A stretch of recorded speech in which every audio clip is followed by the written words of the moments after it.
ADHD Gamer Dad.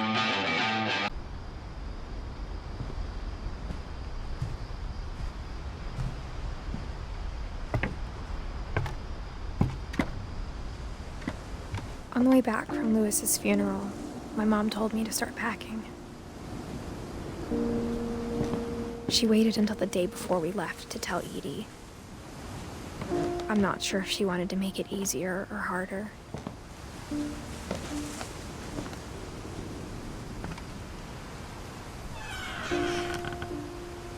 I wish we'd stayed. But I understand why we left.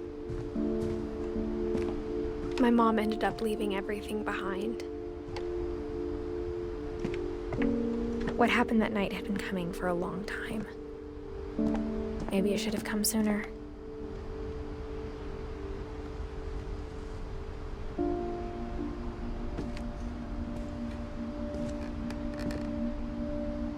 But it had to end one way or another.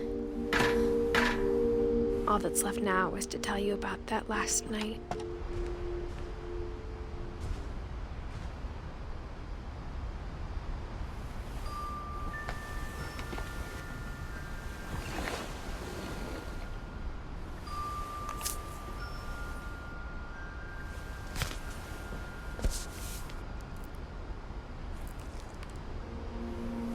That whole last day, Edie just watched us pack and didn't say a word. Until supper, when she raised her glass and said, "To our final night together, and all our final nights apart." Grandma, you know what I said about alcohol. Some of your medications are very Edith, specific. I left a present for you in the hallway. Why don't you go open it? The grown-ups have to argue now. I'm sorry, you're right. We're all leaving tomorrow. Let's just enjoy our last... I'm not leaving. Edith, you're excused.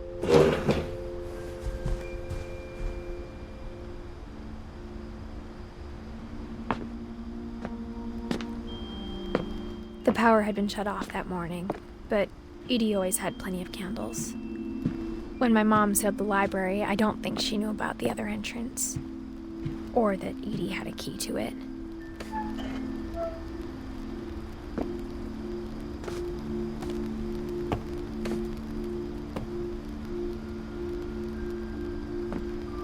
That thing you're afraid of isn't going to end when you leave the house. Edith has a right to know these stories. My children are dead because of your stories. I think it's best if Edith and I leave tonight.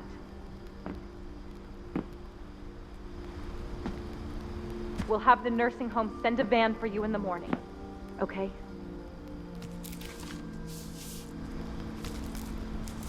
Dear Edith, there's so many stories I wish I could tell you, but there's only time for one.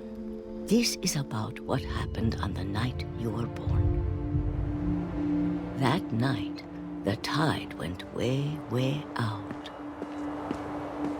It was the first and last time I ever saw the old house aground. There'd been an earthquake out in the middle of the ocean. They called it the lowest tide in 1,000 years. God, it smelled awful. You know, I've seen that house every day of my life.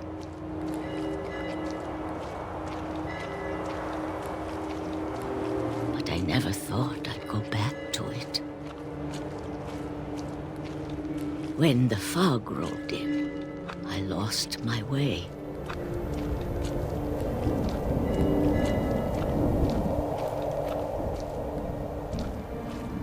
I got turned around.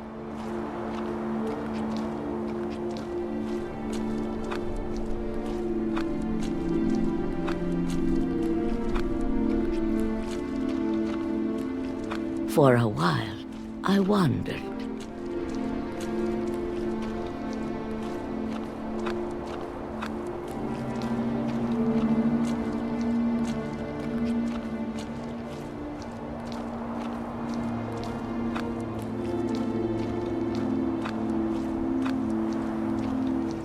started seeing things.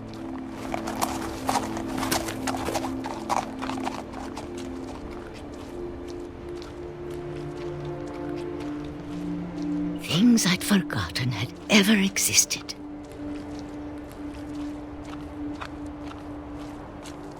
But when I saw them, they felt like old friends. That night, a lot of things came back to me.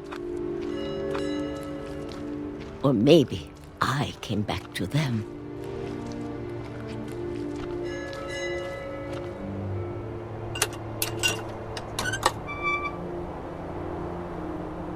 Things I can't explain, but that I need you to try and... Edith, what are you doing in here? It's mine. Edith! Mom, you're gonna rip it! Let go! I kicked and screamed, but Mom dragged me to the car.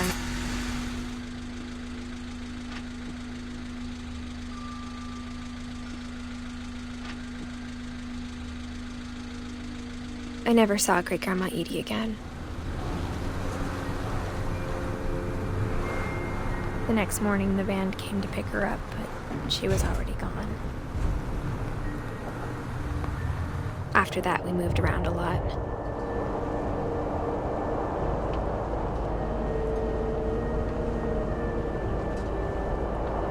We both tried to make the best of it.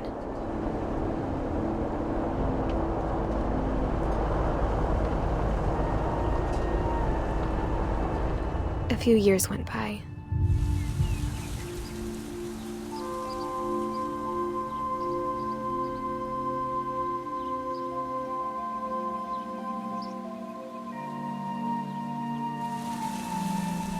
My mom didn't like to talk about it, but she started getting sick a lot. The rest happened pretty quickly.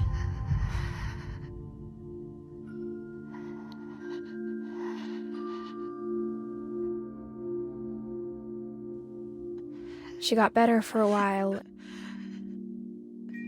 and then she didn't. And then I was alone. The last Finch left alive.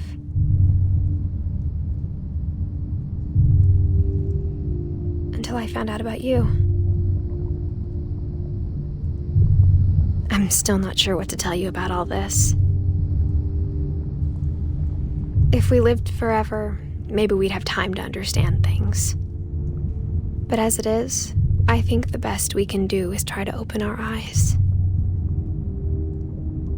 And appreciate how strange and brief all of this is.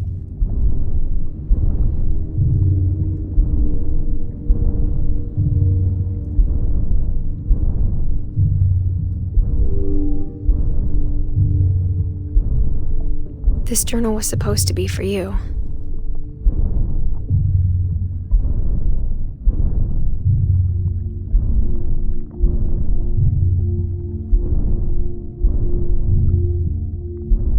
But now I hope you'll never see it. I just want to meet you and tell you all these stories myself. But I guess if you're reading this now, things didn't work out that way.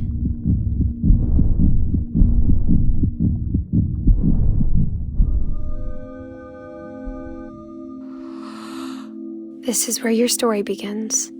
I'm sorry I won't be there to see it. It's a lot to ask, but I don't want you to be sad that I'm gone. I want you to be amazed that any of us ever had a chance to be here at all. Good luck.